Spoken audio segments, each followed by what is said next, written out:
Hi friends.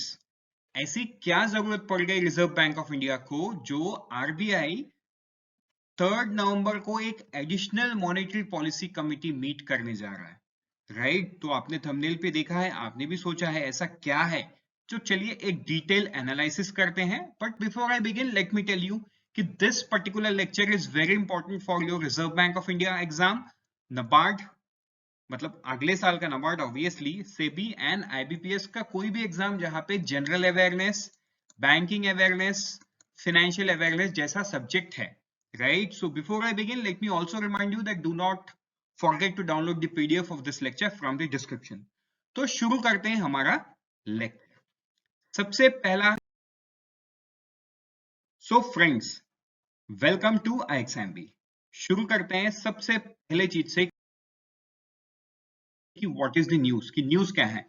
तो 27 अक्टूबर को reserve bank of India का एक प्रेस रिलीज आता है। प्रेस रिलीज पे आरबीआई बोलता है कि additional meeting of monetary policy committee for 22-23। तो आपने ये नोट किया, this is the additional meeting, मतलब आरबीआई का जो मॉनेटरी पॉलिसी मीट होता है ना, ये हर 2 महीने में एक बार होता है as per the monetary policy committee mandate. ठीक है, so this is the additional.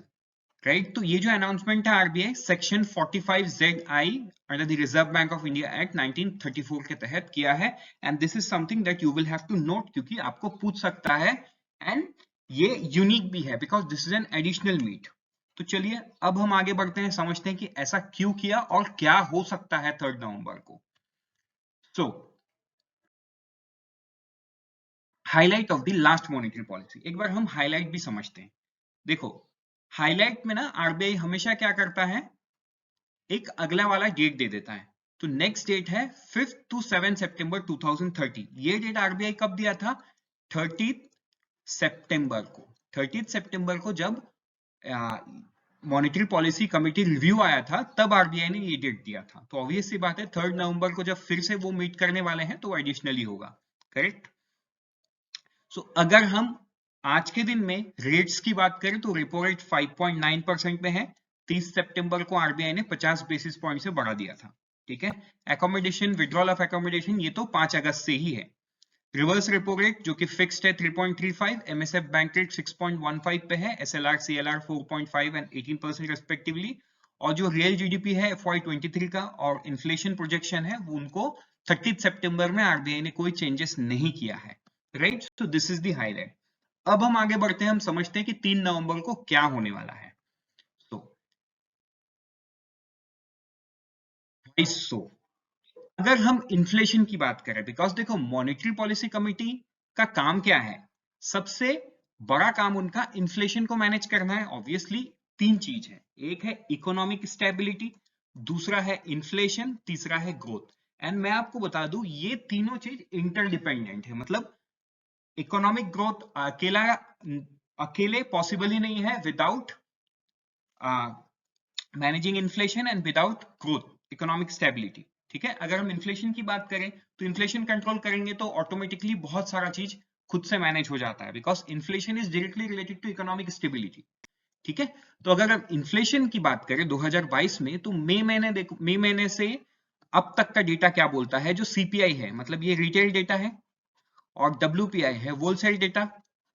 Right, तो सीपीआई देखो 7.04 मई मंथ में था, जून में थोड़ा कम हुआ 0.1, जुलाई में और थोड़ा सा कम हुआ, बट अगस्त के महीने में फिर ये बढ़ जाता है एट 7%। फिर सितंबर के मंथ का जो कि लेटेस्ट डेटा है विच इज एट 7.41। ठीक है, 12 अक्टूबर को ये डेटा रिलीज हुआ था, अभी हाल ही के दिनों में एनएसओ ने रिलीज किया है।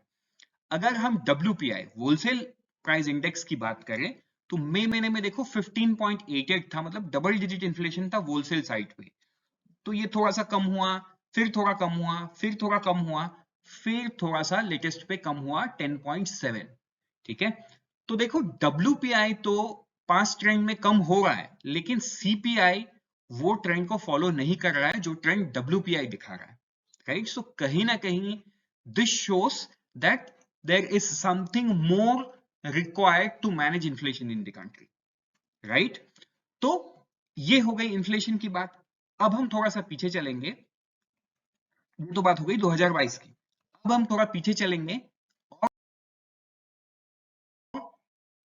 अक्टूबर के मंथ में ही और भी कुछ कुछ इंसिडेंट हुआ है जो हुआ है लिक्विडिटी फ्रंट में। इसको समझते हैं। अभी पिछले वाले स्लाइड में हमने क्या समझा, इन्फ्लेशन को समझा। अभी देखो आरबीआई इन्फ्लेशन को मैनेज कैसे करता है। इन्फ्लेशन को मैनेज करता है through money supply, right. Inflation को कैसे मैनेज करता है, through money supply. Repo rate के थ्रू आरबीआई पूरे सिस्टम में लिक्विडिटी को ऊपर नीचे करके इन्फ्लेशन को मैनेज करता है। तो अगर आप ये जो आपके सामने डेटा है देखो, अक्टूबर 1 से लेके अक्टूबर 9 तक का आप देखो एब्जॉर्प्शन, ठीक है। तो देखो 1,00,000 करोड़ सिस्टम से आरबीआई उठा लिया। उसके बाद वाला दिन 1,15,000, उसके बाद वाला दिन 1,17,000, ठीक है। देन अगेन 1,00,000, मतलब ऑलमोस्ट 9 दिन आरबीआई कंटिन्यू लिक्विडिटी को सक करता गया, करेक्ट।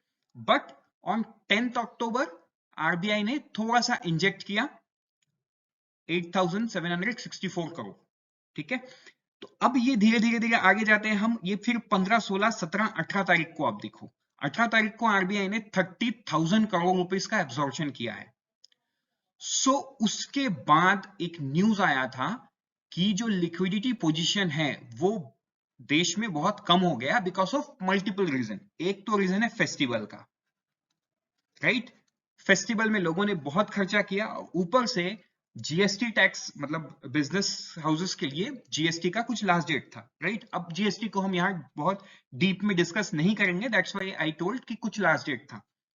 क्वार्टरली जो सबमिट करना होता है ना, तो उसका लास्ट डेट था। तो सब बिजनेसमैन वालों ने जीएसटी का भी पेमेंट किया, तो जिस वजह से सिस्टम से क्या हुआ, लिक्विडिटी बहुत कम हो गया। And the moment RBI realised it, तो देखो अक्टूबर 21 से ना फिर से इंजेक्ट करना शुरू किया। तो देखो 72,000 करोड़, फिर 62,000 करोड़, फिर 98,000 करोड़, 73,000 करोड़, और ये 27 अक्टूबर तक आते आते 54,000, मतलब ये तो 54,900 मतलब 55,000 करोड़। तो हर दिन आरबीआई इतने बड़े बड़े अमाउंट का इंजेक्शन कर रहा है।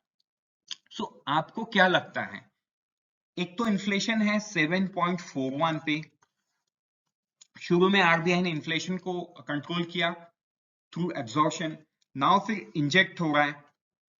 सो ये तो कंप्लीटली आपको भी एक डिसबैलेंस या मिसमैच लग रहा होगा, राइट। तो ऐसा हो सकता है कि 3 नवंबर को आरबीआई इसको लेके कुछ डिसाइड करे। Since repo rate is high, तो ओवरनाइट जो पैसा बैंक उठाती है आरबीआई से वो नहीं उठा पा रही है because of high interest rate, right. अगर बैंक उठा के भी लेके आ जाएगी, bank will cannot bank will not be able to lend it further in the economy. The reason is high interest rate. क्योंकि देखो बैंक अगर ज्यादा दर से, मतलब ज्यादा ब्याज से रिजर्व बैंक ऑफ इंडिया से पैसा लेके आएगी, तो रिटेल लोन जो आपको मुझे जरूरत है, हमको जो लोन महंगा मिलेगा हाई इन्फ्लेशन के टाइम पे, हम क्यों लेंगे, राइट। अगर हमारा वो नॉट एन अर्जेंट परचेस है, we can obviously delay it. For example it can be car, it can be house, correct. So ये एक पॉइंट हो गया। अभी यहाँ पे समझने वाला बात ये है कि ये भी नहीं है, मतलब it's not inflation, it's not liquidity, right. Then what is it. तो हम 2016 और 2021 में थोड़ा सा हम पीछे जाएंगे कि 2016 और 21 में क्या हुआ था। देखो अगर हम 2016 में गए, 2016 में the government notified the target for CPI inflation was at 4%। मतलब गवर्नमेंट ऑफ इंडिया ने बोला कि इन्फ्लेशन 4% होना चाहिए। अब इन्फ्लेशन को मैनेज कौन करेगा, रिजर्व बैंक ऑफ इंडिया। तो उन्होंने, गवर्नमेंट एंड आरबीआई दोनों ने मिलके एक टॉलरेंस बैंड को सेट किया, जो कि है 2 से, है ना, 4, फिर ये 6, मतलब 4 इज द इन्फ्लेशन। अब जो टॉलरेंस बैंड है वो 2 से 4%, मतलब ये 2 से 6%। तो ये 2 से 6% का जो विंडो है, इसके बीच में इन्फ्लेशन को आरबीआई को मैनेज करना है। अब हम वापस आते हैं 2021 में, 31 मार्च 2021 the government extended the same till 2026। तो मतलब ये जो टॉलरेंस बैंड है ये 2026 तक चलेगा, ठीक है। अक्टूबर 12 के हिसाब से अभी का इन्फ्लेशन है 7.41%, ठीक है। तो ये जो इन्फ्लेशन है 7.1%, और हमने जो पहले वाले स्लाइड पे देखा था कि लास्ट कुछ मंथ से इन्फ्लेशन 7% से ऊपर है, तो this means the inflation is above its tolerance band for the last 3 successive quarters. तो इसका मतलब ये हुआ अब रिजर्व बैंक ऑफ इंडिया को, गवर्नमेंट ऑफ इंडिया को जवाब देना होगा कि भाई हमने इस वजह से इन्फ्लेशन को मैनेज नहीं कर पाया. सिंपल एंड लेमैन टर्म्स में रीजन देना होगा. ठीक है. So this is the first time that inflation has remained out of mandated range of 3 successive quarters since the 6-member panel decided to policy repo rate in October 16. ठीक है. According to the latest data, CPI inflation has been above 4% mark for the 36 month. Total 36 month से 4% से ज्यादा है और 3 successive quarter से ये tolerance band मतलब 6% से ज्यादा है. So अब जो 3 तारीख को मीट होगा आरबीआई का, यहाँ पे RBI is going to decide, right, कि गवर्नमेंट को क्या रीजंस देना है and what are the shortfalls जहां पे जिस वजह से इन्फ्लेशन मैनेज नहीं हो पाया है. आई होप अब आपको समझ में आ गया कि 3 तारीख को क्या होने वाला है. So with this we are done for the day. Let's meet you in some other lecture. Till then, unfold your potential with IXMB. Thank you and all the best. 50% faster with IXMB.